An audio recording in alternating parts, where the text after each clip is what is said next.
আল্লাহ পাক বলেছেন সূরা তাহার মধ্যে, আমার জিকির তোমার কাছে এসেছিল কিন্তু তুমি সেটা ভুলে গিয়েছিলে, এই কারণে আজকেও আমি তোমাকে ভুলে গেলাম। ওয়ামান আ'রাদা আন যিকরি ফাইন্না লাহু মাঈশাতান দানকা ওয়া নাহশুরুহু ইয়াওমাল কিয়ামাতি আ'মা।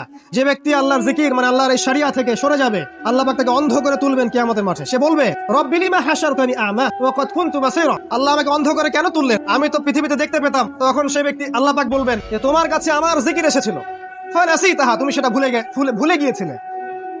ফানাসিতাহা ওয়া কাযালিকাল ইয়াওমা তুনসা, আর এভাবে আজকে আমিও তোমাকে ভুলে গেলাম। নাউযুবিল্লাহ। এভাবে আপনি দুনিয়ার জন্য বাঁচতে পারেন অথবা আপনি পরকালের জন্য বাঁচতে পারেন। যদি আপনি পরকালের জন্য বাঁচেন, আল্লাহর জন্য বাঁচেন, তাহলে আপনার স্লোগানটা হবে এমন, ইন্নাস সালাতি ওয়া নুসুকি ওয়া মাহইয়ায়া ওয়া মামাতি লিল্লাহি রাব্বিল আলামিন। আল্লাহ, আমার সালাত, আমার সিয়াম বা আমার কুরবানি, আমার সালাত, আমার কুরবানি, আমার ত্যাগ, আমার জীবন, আমার মৃত্যু সবকিছু লিল্লাহি রাব্বিল আলামিন, জগৎ সমূহের প্রতিপালক আল্লাহর জন্য। যদি আমরা আল্লাহর জন্য বাঁচতে চাই, তাহলে আল্লাহ এবং তার রাসূলের সমস্ত বিধান